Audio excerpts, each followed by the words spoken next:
Ever feel like you're the only person who sees Valentine's Day and wants to crawl into a cave until February 15th?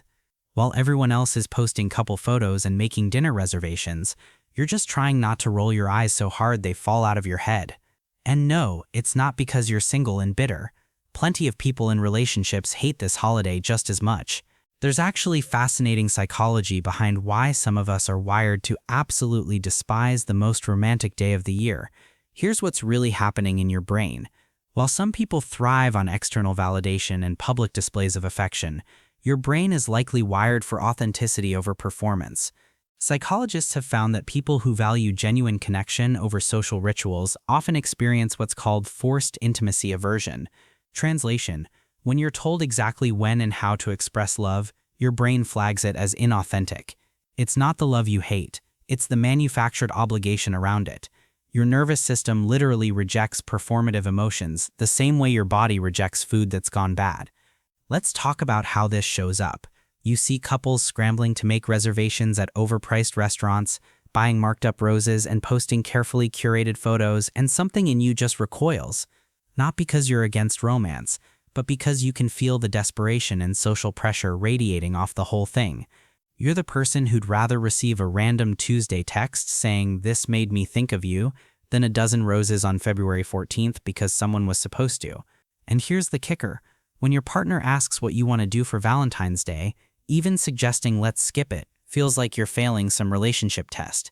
The pressure to perform happiness on command is exhausting. Now here's the deeper science.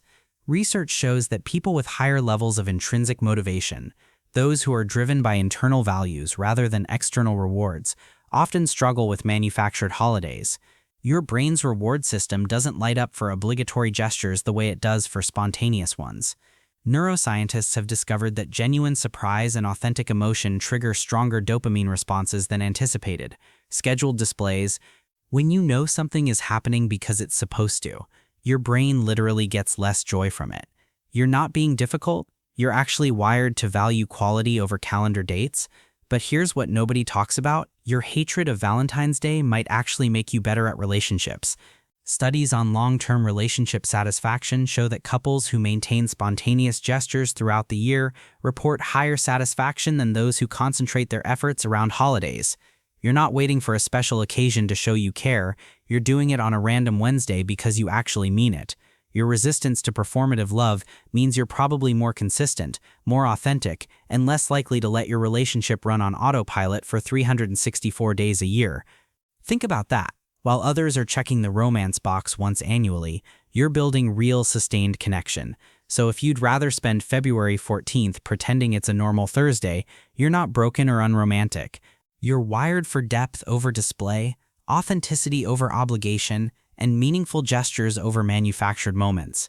The same trait that makes you hate Valentine's Day probably makes you incredibly genuine in the relationships you value, because when you show love, it's real, not because Hallmark told you to.